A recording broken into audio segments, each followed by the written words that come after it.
If you have followed the US men's national team long enough, you have probably heard the term dual national, which is simply a player eligible to play for two countries or more, which means very often there's some recruitment involved.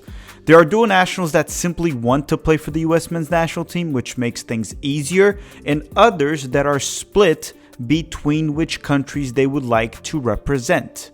So today, we're going to dive into 5 dual nationals that the US men's national team must recruit and hopefully win the dual national battle. Hi, I'm Filippo and welcome to Tactical Manager TV and welcome to another dual national video. And as I said, today I'll be going through 5 dual nationals and I'm going to update you as much as I can on each situation and give you the probability that we will get him or not, based on my opinion, with the information that is out there. You can comment down below which of these dual nationals do you think we will get, and you know what? Give me your top 3 dual nationals that we cannot lose, no matter what. And honestly, it can also be players that are not even mentioned throughout this video. And I would also kindly want to request for you to smash the like button, because if I don't ask you to hit the like button, you don't hit the like button. No one hits the like button unless I ask them to do so. And when the video doesn't get a lot of likes, I lose sleep at night. Even though I probably shouldn't, because none of this is real. Except for this episode. So let's start the episode.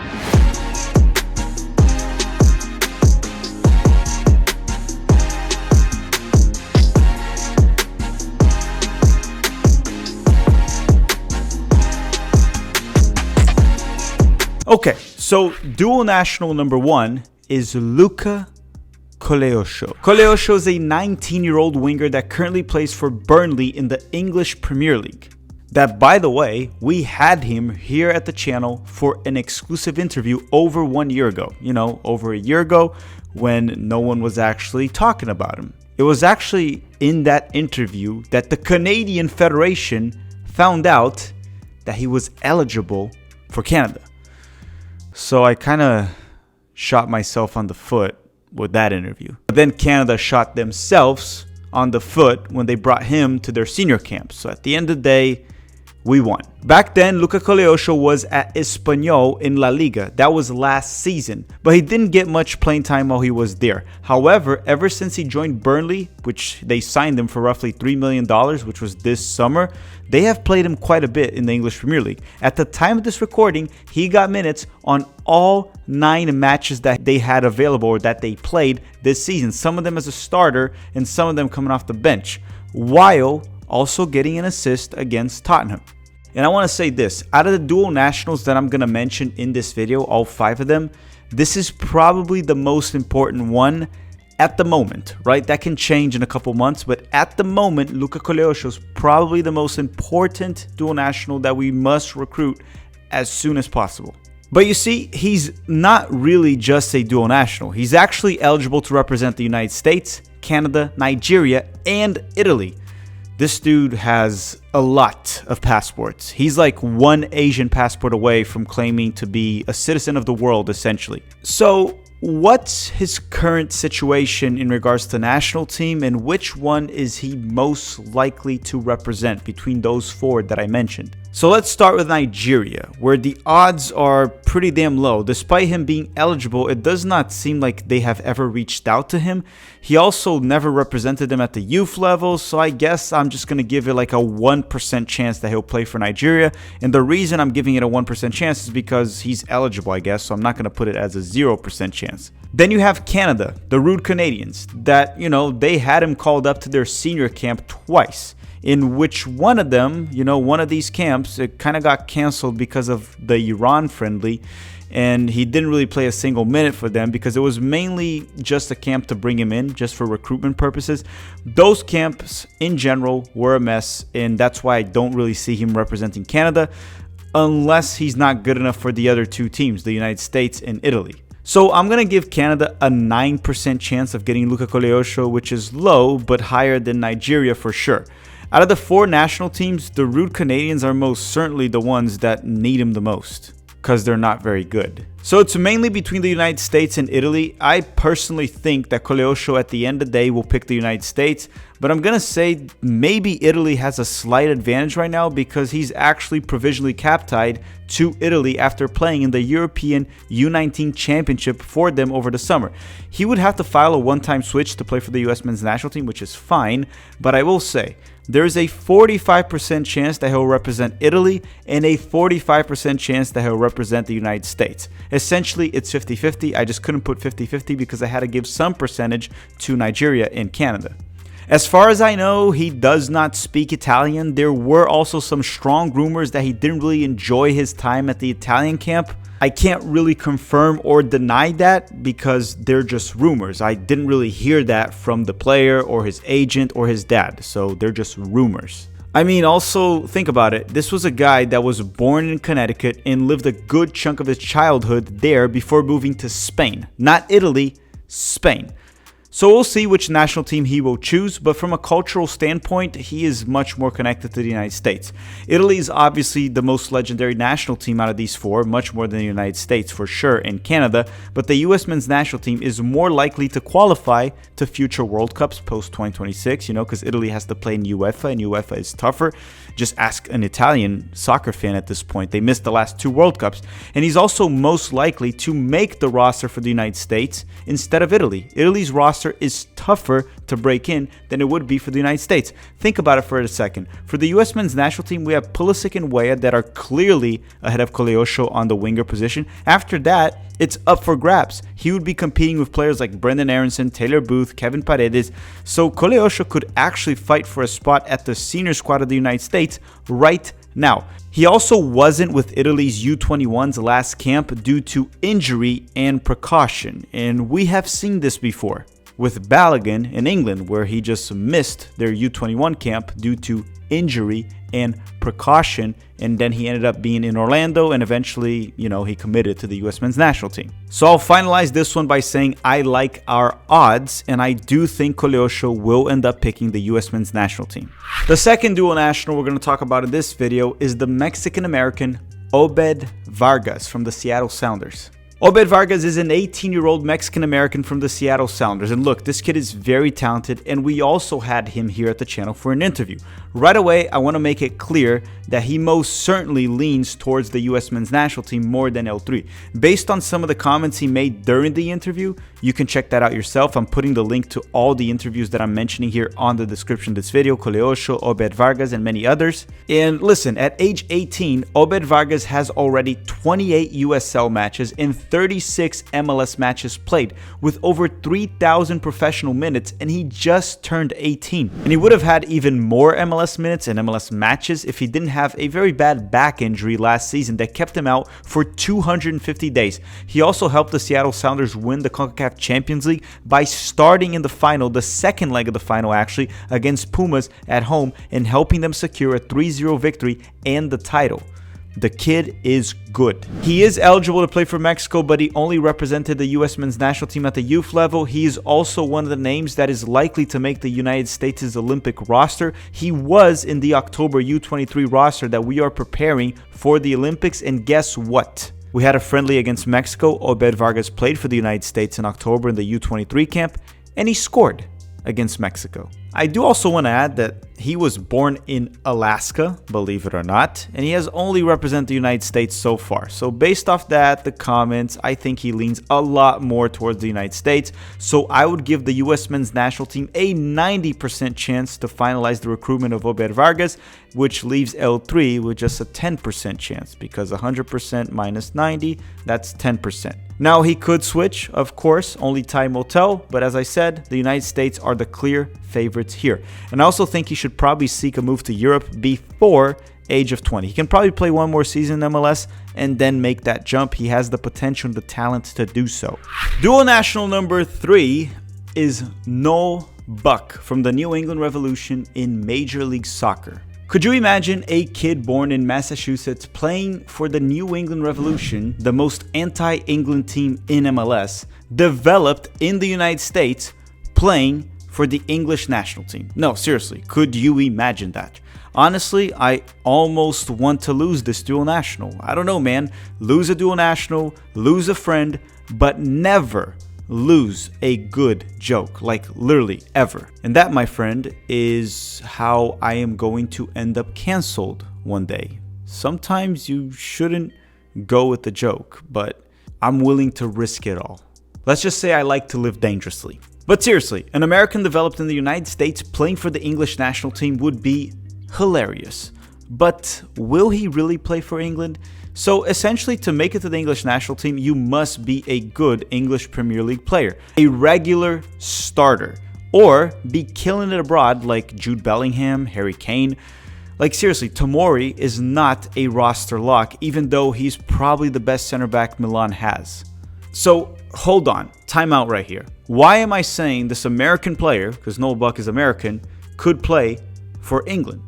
And let me explain. Noel Buck was born and raised in the United States of America, but his father is British and his mother is American. So through his father's side of the family, he is eligible to play for England and Wales, the country, as well. In September of 2023, he got called into the England's U19s. He even played a bit for them, and I believe he was with them again in October.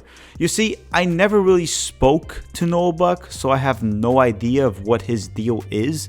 But from what I've seen in regards to him playing, the pictures that he also posted online with the English national team jersey, I'm kind of assuming also he's a very smart person. It kind of seemed like he was using that to leverage a US men's national team call-up, which, to be fair, we did call up Ben Cremaschi over him in the September camp. And personally, I do rate Noel Buck higher as a prospect than Ben Cremaschi. Just my opinion.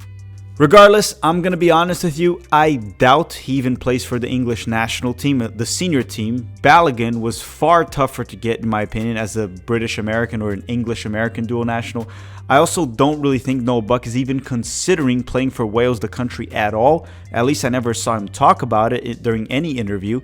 I could be very wrong about this one, but I'll say the US men's national team has a 95% chance of winning this dual national battle, with a 4% chance going to England and a 1% chance going to Wales, the country. I think Buck is one of those that, regardless of what happens, it's a win-win situation for us. If he picks us, we get another quality player, more depth, and possibly he could even fight for a starting job with the United States.